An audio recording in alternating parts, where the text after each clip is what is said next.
Hello and welcome to Ditching Hourly. I'm Jonathan Stark. Today I am joined by guest James Williams. James, welcome to the show. Thank you very much. It's a pleasure to be here. Before we get started, could you give folks who maybe haven't encountered you before a little bit of background about who you are and what you do? Yeah, I am a serial entrepreneur, but software developer first. I sort of started software development back in the early 90s, circa 1993.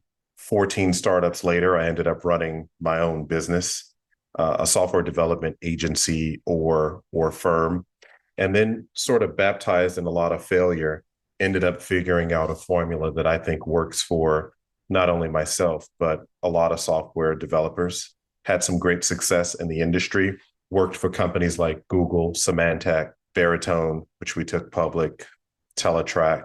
So I've been around the block many, many times, many moons ago. hmm Cool. All right, so let's start with the definition of terms. So, what is a fractional CTO? A fractional CTO is someone who provides leadership, strategy, and sometimes implementation for entrepreneurs or business initiatives who can't afford a full-time CTO. Anyone listening to your show, they might be aware of what a compensation package looks like for a CTO. In today's market, it's $450,000 with 1 or 2 points of equity, a so a hefty stock package, a vacation package, a signing bonus. And a lot of entrepreneurs need the leadership, they need the strategy, they need the CTO insight, but they don't have the pockets to sort of pay like an IBM, like a Microsoft, like a Google, or someone with a $20 million run rate backed by venture capitalists. So fractional CTO is the ability for that said entrepreneur to buy into that leadership, get those insights at a fraction of the cost. And what does your day to day look like when you're doing that sort of service for someone? And maybe another way to ask that question is, or to get into that question is, how many startups could you concurrently serve? Two, 10, 50? That's probably the best question. I think for us, in terms of the fractional CTO service, our sweet spot is 8 a year. Mm-hmm. And it sort of depends on the level of engagement because we don't like to fail. If it's an organization with 50 software developers, that's a very different picture than an organization with 3 software developers or no software development team. Mm-hmm. So we have to do a pretty good job of diagnosing and assessing the organizations that we work with. We've done up to 8 successfully. A more comfortable number is actually 4 or 5. And when you say we, what does that mean? Well, so the fractional CTO service is one of the services that we offer, but we also have a software development team. I mean, we've done software development since 2009, all over the map. So in some cases, to solve a specific business problem, it might make sense for us to use our software developers or oversee their software development team. Mm-hmm. So we have the fractional CTO service, which is sort of one business division, and then we have traditional software development where we act as an agency. Mm-hmm. And do you ever sell just the software development team, or do you only make that available to people for whom you are CTOing? We do sell it separately, but not, as you might imagine, not the hours. Mm-hmm. I don't think that's a surprise. So our software development agency partners with still entrepreneurs and business initiatives whereby they're looking for a firm to partner on business outcomes or business goals. So rather than saying, I got a JavaScript guy or Rust guy or Golang guy, and here's my rate sheet, and you can buy my hours, it's more about what business goals are you trying to achieve? Is it something that we can get behind and that we can do successfully? And then we partner to solve a business problem. Okay. So we're already flying across topics. We're going to have to loop back and go deep, but I'm taking notes. So how do you, is there more than one person on your team who acts as fractional CTO, or is that just your job and the other people are the devs? That's just my job. That's an accurate assessment. Okay. So I'll focus on the fractional CTO when we have partners who like to engage that way. And then I have devs that, where needed, will do the implementation or traditional software development practices and services. Right, but outcome oriented. Okay, so how do you price if let's say you are just going to do a fractional CTO engagement with a non-technical founder who has three devs, whether they're full-time or contract or not, but they're full-time, so he's got a little team. What is that, like a monthly advisory retainer, or how do you, or does it depend every time, or do you have like a set price for that sort of tier? So we've productized that. We have three tiers. So we have what's called solopreneur, entrepreneur, and then enterprise, which is on our website. Mm, And we have a variety of ways to play. But if you look at the list price on the website, there's, we base it on revenue and size. So if you are a pre-seed or a Series A organization, there's a package for you that includes strategy and advisory, things like technology roadmaps, product roadmaps. How do you plan your cap table? And then you get deeper sort of in the rat hole if you choose the next level up, which is entrepreneur. hmm Enterprise might include the fractional CTO service and the software development team. And in that case, we own a pretty good piece of software development. And you have me, whether you like it or not, as your CTO. And would they, at that level, would they probably have some sort of product leadership and you'd be working with them, or maybe not? It depends. I mean, as you know, these organizations come in all sorts of shapes and sizes. So if an organization has product leadership, a vice president of product or a CPO, we're happy to work with them. Same thing with designers. But if not, I'm an old dude, so I've been around since the early 90s. We're happy to fill any product holes. We like to think that we got a lot of experience in building a variety of products. And that's part and parcel to the service that an organization, would get. That's what they're investing in. Okay, great. And these three tiers, they're priced on their website, or how does the sales process work? Do they have to set up a call and you talk through it, or is it they could just say, "Oh wow, here's how much this would be," and I can see that this is the slot I would go into, and then when they reach out to you, they're pretty much pre-sold. I would say the latter, in terms of we have the pricing tier on the website, but there's always that invisible fourth package. I like to break things in three, a la Alan Wise. Yes. So, we have the three services, but invariably you call someone up and they go, yeah, I like the price of solopreneur, but I need a couple of these things as part of the enterprise package. And so we do custom packages when it makes financial sense. And we do those custom packages also when it makes business sense. But we're not allergic to someone calling us up and say, here's our definition of a fractional CTO. We don't accept all of that business, but in the case where it does, where it makes sense and the Venn diagrams align, we're happy to take that business. Okay. And do you have any particular sweet spot, kind of ideal client? I mean, other than the three obvious size differences that you've got buckets for, is there, I mean, we're talking startups, but is it generally a SaaS, or might it be a hardware startup, or like aerospace? Like, does it not matter, or is it mostly where the buyer's core business is a software product? That's a great question. So we have clients who their core business is not necessarily software, but they have to do integration. And then we have clients who are building a software development product, or they're releasing a mobile application. For us, the sweet spot is someone who just received investment or is about to receive investment. They might be anywhere from pre-seed to Series B. Mm-hmm. Anyone that would go to a Y Combinator or would go to some sort of incubator where they're looking for more than just hands on the keyboard.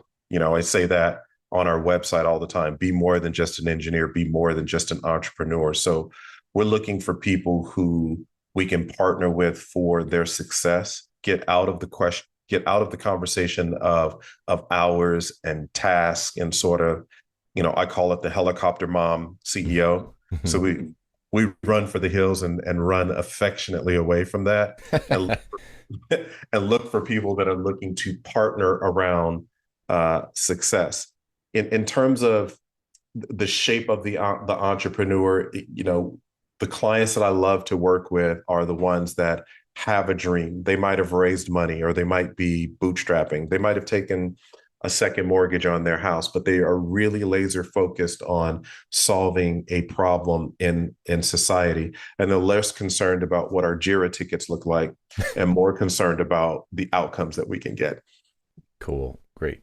That totally tracks. Okay, so for a fractional CTO only engagement, historically, how long do those last for you? It's all over the map. I think we've seen, if you look at 8 out of our last 10 clients, they usually last anywhere from 8 months to a year. A lot of cases, when they buy fractional CTO services, they have a long-term plan to hire a full-time CTO, Mhm. hire a team. And that is something that we help with. I would say 100% of the time, we end up helping build a team for that third package. So they are fully aware that they're buying a fractional CTO service, and they like partnering with people who are not trying to steal all the business or sort of keep all the technical toys to themselves, but someone who has a mind towards solving the business problem. And solving that business problem might mean we're not the best firm for you long term. It might mean you can't afford us long term. It might mean you need an outsourced team, Right. overseas team, or it might mean we're hiring locally in your market. Okay, cool. So let's drill into something that I've seen people, including myself, have a problem dealing with, which is when you are operating with a client at an advisory level as this fractional CTO, but you're also getting your dev team is also getting paid. So there's potential situation, or at least the appearance of I mean, conflict of interest is a too strong, but it's like you say to the CEO, oh, we should do this thing that's going to cause you to give my devs a whole bunch of money, right? So, but Yeah, a so, truckload. hmm. What you should do is back a dump truck up to my bank account, and Right. yeah. So I've seen that personally, and I've seen it with others. But you mentioned this sort of outcome focused implementation, which I imagine could address this issue. So let's talk about the outcome focused implementation, or what, however you phrased it. It's not about hours. It's not about this number of dev hours per week or month. How do you scope out and price that tier? So when I think those are great questions, and it's a challenge that I've seen over the years that we're pretty used to having this discussion. In the case of pricing, I do a lot of disqualifying, and I ask 1,000 trillion questions up front, mostly because I'm afraid of failure.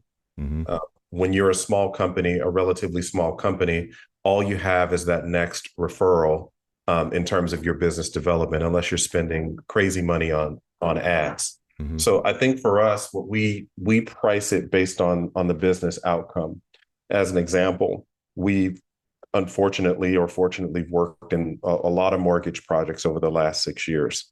Mm-hmm. So rather than we're building you this thing, this back office thing, and you're going to pay us a retainer, the the scope of work, and we don't even do scope of works, but the proposal would be something like increase loan volumes by N%, Yeah. or increase scale or reduce churn. So there are qualitative terms that we're sort of attracted to, and those terms help guide the narrative towards whether you need our team or not. And by the way, we're not a big team, so 90% of the time we're saying, no, don't use our team. I would rather take the advisory part and use your team if you have it. So Right. we're not going gung ho in using our team, because I see that fails. That fails a lot. And I think there are specific cases where that works, and you have to have a keen eye towards when that works and when you should steer clear of it. Can you unpack that a little bit? Because that's kind of like the magic trick. Yeah. So the magic trick here is if they have an incumbent software development team, I'm always looking for signs to disqualify. If they have an incumbent software development team that's pretty good or is very passionate, they've been there 5 years or they've been there 6 years, I already know at that stage that there's a good chance that our team won't work because rather than focusing on the business goal, you're trying to get personalities to mix. Hmm. They're very territorial. Where's this team coming from? The CEO brought James and his crew in, and who the hell are they? And, Yeah, totally. what are they going to do? So you end up breaking up kindergarten fights Hmm. instead of focusing on the goal. What I do is I wait for them to ask. And I usually wait for the ask to come from multiple areas in the business. So if I'm working with a vice president of engineering and he's like, gosh, James, we gotta hit this goal here and we just don't have enough resources. Would someone on your team be able to join or do you have several people? And I say, that sounds great. Let's talk about what that would look like. And usually I lead with questions from the back and let them sort of dictate and come up with what would work for them. What I don't do is say, I'm your fractional CTO and I think you should use my team for these things. And here's our top rate. Hmm. I never say that. Right. It's too risky, right? It's like, but later the potential fallout from that is terrifying for someone like me. It's like, but you told us, we trusted you. Yeah. Exactly. Right. I don't want to be in a situation where I'm failing because someone has an imaginary list of things that we made up 4 months ago that neither of us remember. Hmm. It's a Let's call it a product roadmap or a task list. Let's call it a backlog, and then we look at that backlog, and we're having a debate versus the backlog and reality. So I'm usually saying, "Here's the outcome. Here's the business goal." But if that person is like, "Well, let's pull out this backlog from February and let's go through the backlog," those are the things that I sort of steer away from. And what I find is if you keep the narrative on the goal, Hmm. increasing loan volume, Hmm. increasing scale, you have a latency problem, right? You have a 500 millisecond latency problem and you're getting a 500 server error, which is costing your business X. Yeah. That's the problem that we're solving. Okay. Yes, I love it. I mean, you couldn't be preaching to the choir anymore. I know we're both Alan Weiss, longtime Alan Weiss disciples. So that all tracks. How do you, in your world, how do you keep tactically, how do you keep the client focused on that metric, keep them away from shiny object syndrome, or like our competitors just did this thing, so I know we're in the middle of something else, but I want you to copy that, or something, or well, let's start there because I've got a follow up question to that. So how do you, or do you find it difficult to keep them on track with those things? And if so, what are the sort of lines that you use to get them back to the big picture? Well, Alan Weiss says something that I like that I've changed, which is no one likes a humble consultant. And my motto is be rude. If I'm going to help these people, I need to be rude. So if someone said, hey, competitor Acme is doing it this way, I want you to copy it, I might say, well, go work with them then, because that's not why we're here, right? You don't need to pay me and I don't necessarily need your business. So go work with Acme. I also think that there's a level of an elevated status. When I go to a doctor, I understand that that doctor is superior to me in that particular craft. When I work with my chess coach, who's a grandmaster, if he tells me that this is the best move on the chessboard, it's the best move on the chessboard. And I'm not debating, I'm trying to understand why, and I'm trying to learn. So I think part of what we offer in the software development business is an elevated status. And, I've been doing this since 1993. Hmm. I've been through every downturn in the market. I've had enough success that I sort of understand what it takes to build these software products. And I know what the end of this movie looks like. And I'm trying to align myself with people who understand that. I would say if I'm working with someone who says, James, I think you should use React Native with a combination of Vue.js, and I would like you to use DynamoDB, Yeah. um, I'm sending them a termination notice. Yeah. Right. Yeah. I can remember it. You reminded me of one of the things I used to say when I was doing a similar thing. They'd bring something up, and it wouldn't even be that ridiculous, like they were dictating the stack or like whatever. But they'd just be on. They'd have a be in their bonnet about doing something that I was like, that I'm just like, that's not a good idea. And it wouldn't even necessarily be that I could articulate why or that it was definite or there's any way to prove it. And I would just be like, I don't know, man, my spider sense is tingling about that, you know?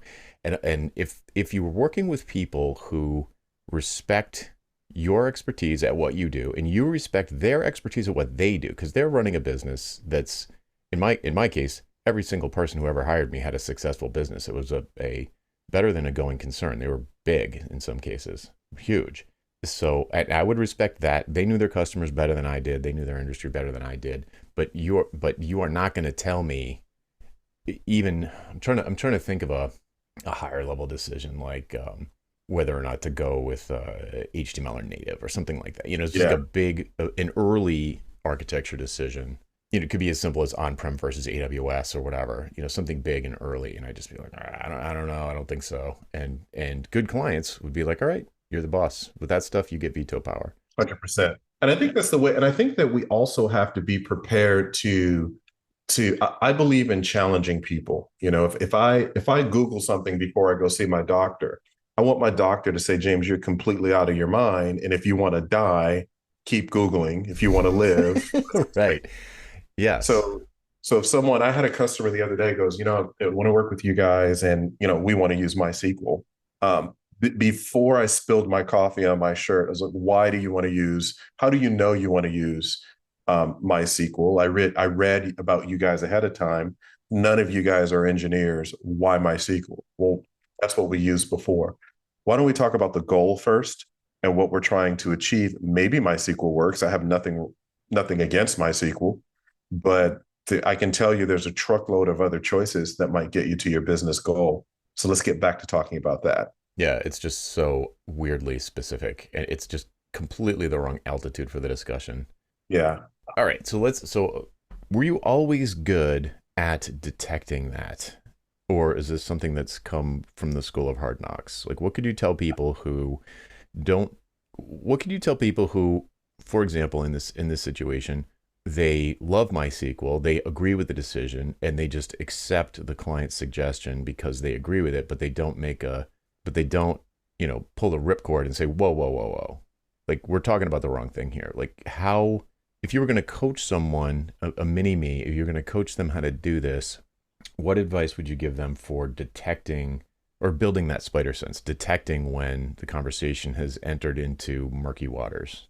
Yeah, I would say, you know, to address the first part is I think it was the school of hard knocks, failing a ton, just failing a whole lot, at every level of a startup, at every position. And I worked my way up through the ranks sort of manually starting in the 90s.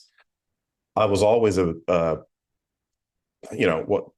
I would say better than average engineer. Most of my career usually end up running something, but I was a terrible employee because I disagreed with everything.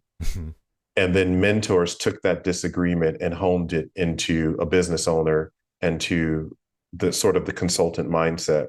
The thing that I would challenge sort of the 25-year-old me is, how much do you like to fail? Because the chances of failure increases proportionally with you accepting what the customer tells you they want. And if you get back to that business goal or the business outcome, you have to ask yourself, if you accept the MySQL suggestion and they fail, are you okay with that? Because at the end of the day, it's going to be your fault. Yeah. If you accept 100% of your client's suggestions and 3 months from now they can't launch or it fails, guess whose fault that is? Mm, yeah. It's like a pilot letting the passenger fly the plane. Yeah, it doesn't make any sense. It Yeah, makes I no think sense. Right. you got to diagnose. I think that's the key. I think in this business, I mean, even if you're a software developer working for a FANG company or working for a mid-sized company, I don't think you let the product person walk up to you, hand you the proverbial JIRA ticket and say, yo, get to working. I think you sit back in your chair and you ask some questions and you professionally challenge everything before you get to work, and make sure that you've got context, that you provide suggestions, and that you just don't become this mule or this bricklayer. Yeah. Be a thought worker. So that implies that you get involved in the project or the situation before those big strategic decisions get made.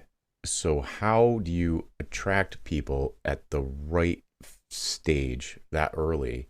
How do you help those particular people become aware that you are an option? An insane amount of research. So as part of my prospecting process, I have an ideal prospect profile. Everyone does, right? Whatever they Mhm. call it. And it is a list of traits for the human, a list of traits and properties for the business, what stage, what problems they're trying to solve, and what problems that we've solved where there's a Venn diagram overlap of success. I make a Twitter list, or I make a LinkedIn list, or I make a list in VI, and I target specific people based on a ton of research. So when you get my cold DM or my email, or you get my call, I am so in tune with what your issue is already that the conversation starts and ends there. I've got clients that have never asked me a question about technology stack. And as you might imagine, those are the best. Right. So if I call a mortgage company as an example, not that I love mortgage, by the way, don't mistake this, because there's parts of mortgage that disgust me. But if I call a mortgage company and I say, I've done some research on your competitors, you do 2,000 less loans a month. They're charging $95 a loan. You're charging $55 a loan. Would you like to stop sucking? Right. Oh, yeah. Like, dear listener, let that sink in. I did a podcast episode recently about like when and how to do cold calling or cold outreach, and what you just rattled off the top of your head, the person on the other end cannot hang up. They cannot not reply to that email. It would almost be like unethical for them to not yeah. Yeah. respond to that, right? And it also sets the tone, whether, to the listener, whether or not you like the James's style here, James, you're laying it out like this is what it's going to be like to work with me. I play hard in the paint. That's right. I'm gonna shoot straight. I'm not gonna mince words. I'm not gonna just be a yes man. And there's tons of people who like that. It Right. it's not necessary that you need to be that way, but what you're doing there is just setting the tone 100% for what kind of consultant relationship it would be. And for folks who dig that, you're automatically going to resonate with them. So that just like A plus plus, that was great. Love that. Yeah, 100%. And I think if you're looking, you know, if you're looking for someone to say yes, sir, and salute, who is going to use next.js because you said so with DynamoDB, I'll just tell you straight between the eyes, like I can recommend somebody to you. I hope you're successful, but I can tell that we're not going to get along and life's too short. So why do it? Yeah. But if you're looking for someone who is going to die trying, who is going to sleep less than you to get this done, once we sort of buy into each other, if you're looking for that teammate, I always say when they put Meta World Peace with Kobe Bryant, if you're looking for that person when there's a fight on the court to sort of run and jump in front of the punch for you, but who's also going to hit you straight between the eyes, then you got the right partner. Nice. Fighter in both directions. Okay, Correct. so let's talk about sales cycle. How long is your sales cycle?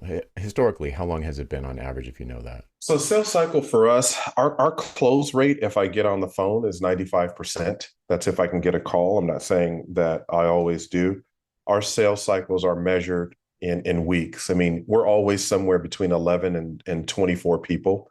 I know that's a strange number if you don't include the partners that we work with, but I try to stay 25 people or less. My goal is always to get smaller, not larger in Mhm. terms of the number of people. So our sales cycles are roughly, 2 to 4 weeks.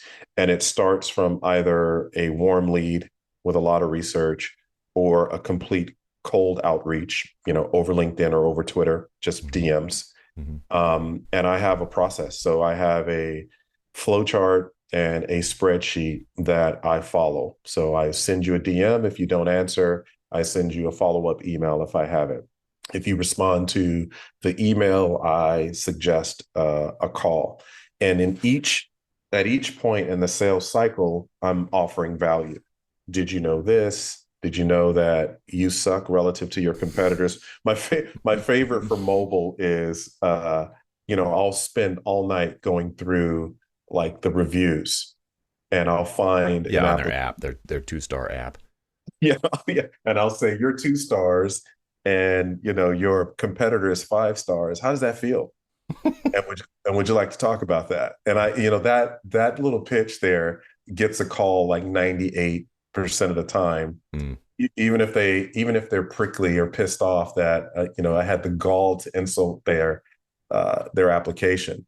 But I think it comes with research, and I have a 7-step process that I've honed over the years that go from the you know first message to the call to what we call the whiteboard discussion, and then from the whiteboard discussion to the follow up, all the way up to the proposal and close. And once we send a proposal, we're usually closing like 95% of the time if we get that far. Right.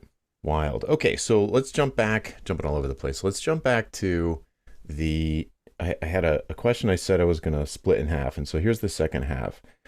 When you're in a situation where your team is building out stuff, what what progress metrics do you use to satisfy the client and yourself that you're on track to the bigger goal?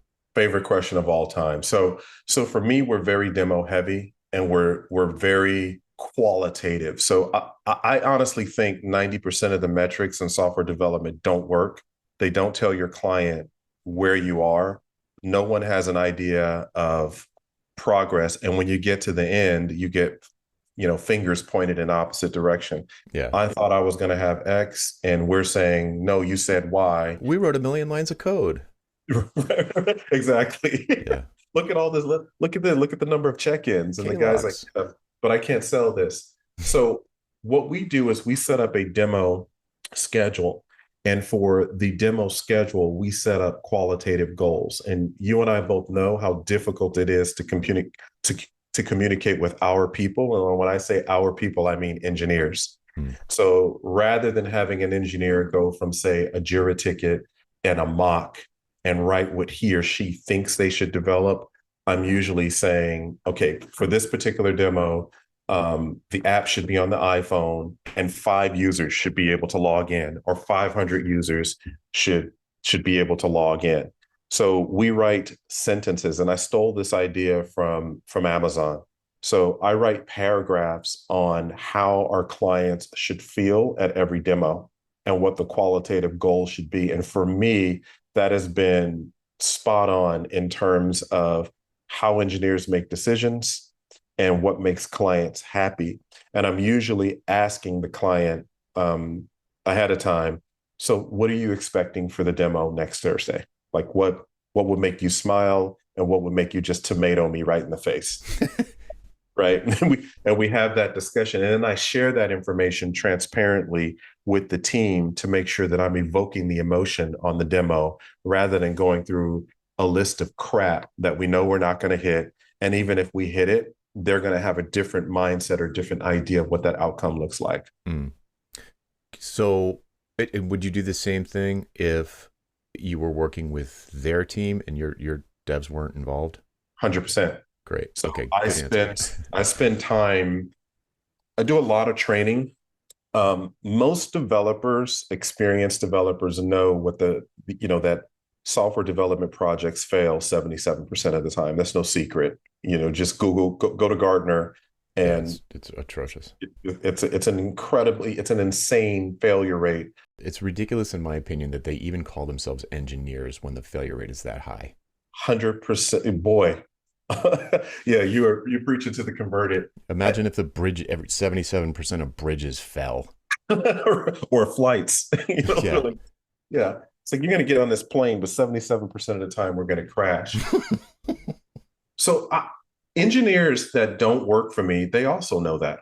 And so I'm very good at building relationships with those engineers and saying, let's put together an accountability plan that we agree.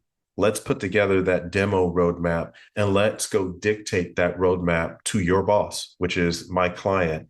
and tell them what we're going to do instead of waiting for mommy to come tell us what to do. Hmm. And that is a message that I think resonates with every engineer in the world. And it's something for them to get behind very easily. And just having a dialogue about what success looks like, right? I listen to a lot of basketball coaches and NFL coaches in the huddle when I'm watching sports, and they're almost saying the right thing, right? They're not saying, hey, Steph Curry, I want to count your dribbles. Right. If you do 220 dribbles, we win, right? That's not how you talk to Steph Curry. That's not how you talk to engineers. You say, look, they're out hustling us, right? If we win this quarter, we win the game, right? I want to see that guy sweat. I want you to knock that guy down. So I think when you come up with those sort of qualitative goals, it's easy for people to understand it and they like it because that first iteration where they get success, they're bought in. Oh yeah, I'm surprised you don't end up accidentally poaching devs from client teams who want to You know, stick we with we, you. we do sometimes. It is. We have a lot of engineers that want to come work with us or want to join one of our courses to learn how to run a business this way. And I think it. I think a lot of engineering teams, if they just sat down and no one really knows what qualitative means unless you are a disciple of Alan Weiss. Yeah. But the way I like to communicate that to the team is what do we want the client to feel, the customer to feel?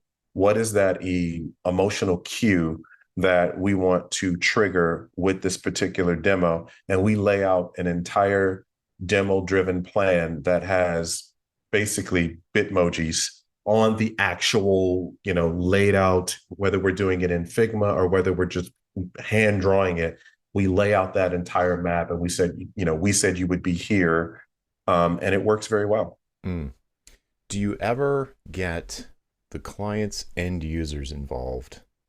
It depends. So we'll run beta programs for the right client so that, again, that third package, you kind of get everything. And I like suggesting getting customer feedback right away, especially if I think the CEO is smoking something, right? If Yep. they're if Yep. they're drinking their own Kool-Aid, it's like, let's talk to a couple users or let's comp this. We have a term that we use at Kofibi where it's a comping strategy. Let's go look at a product like yours. Let's go look at the reviews, or let's bring in customers who used a product like yours and let's see what they say. So maybe you're right, maybe I'm wrong, but let's go validate it. Yeah. Instead of spending 2 hours and 10 people in a room thinking it through. Oh God, yeah, that you just made my skin crawl. I don't want Yeah. to think anything through, right? I Yeah. want to comp it. Yeah. Right. Oh man. Okay, cool. There's like we could surely go for 3 hours here. Yeah. But you mentioned a couple of things that I think, and I think there's going to be a number of people whose ears perked up at certain points in this conversation. You mentioned courses or workshops or something, and I know you have a mailing list and so forth. So where can people go to find out more about how to kind of follow in your footsteps here? Well, I mean, you can go to our website, kofibi.com, and that's where you see both the fractional CTO service. And then we also have courses.kofibi.com. And it's a passion project for me for courses.kofibi.com because I feel like a lot of engineers are giving away a lot of value right now. There's millions of engineers giving away a lot of value, and there's someone else riding off on the white horse with a multi-million dollar stock package. When I write articles, one of the things I say is business guys get yachts and engineers get nice monitors. And I want to cut that crap out. So Hmm. part of what we do in what we call our technology accelerator is teach engineers and how to be what I would say entrepreneurs, not a term that I coined, What and is it? entrepreneurs. So engineering I entrepreneurs. got it. Okay. And whether you want to work for a company long term or not, you still need these skill sets. Or whether you want to start your small business or start a big business, these skills are essential. And it's how do you sell? How do you negotiate? Do you know how to look at a cap table? Do you know how to negotiate your salary? How do you go from $110,000 a year to $230,000 a year or 300,000? Um, how do you go get a bank loan? How do you raise money? Which unfortunately I've been around far too often on the losing side, probably 98% of the time. Hmm. And for me, what made the difference was mentors who said, James, you're really great coding, but you're an absolute dummy when it comes like 2,500 options. You are walking around here like you're going to own a jet and you're going to be able to buy your wife a couch. Let me tell you why. Right. So I've Yes. taken that experience and put it in sort of in an accelerator on courses.cofebe.com so that people don't have to live through the same pain I did.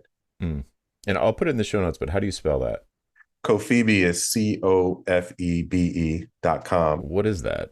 Oh, it stands for Code for Engineers by Engineers. Oh, very good. Well, this has been a blast. I'm so glad you reached out. I feel like we should definitely keep in touch. But I will put that in the show notes, dear listener. If you want to find out more about this list of stuff that James has shared, if you think that the fractional CTO path is the one for you, I think you're probably convinced. I don't probably need to say any more. Well, James, thanks so much for coming on. I appreciate it. Thanks for having me. All right, folks, that's it for this week. I'm Jonathan Stark, and I hope you join me again next time for Ditching Hourly. Bye.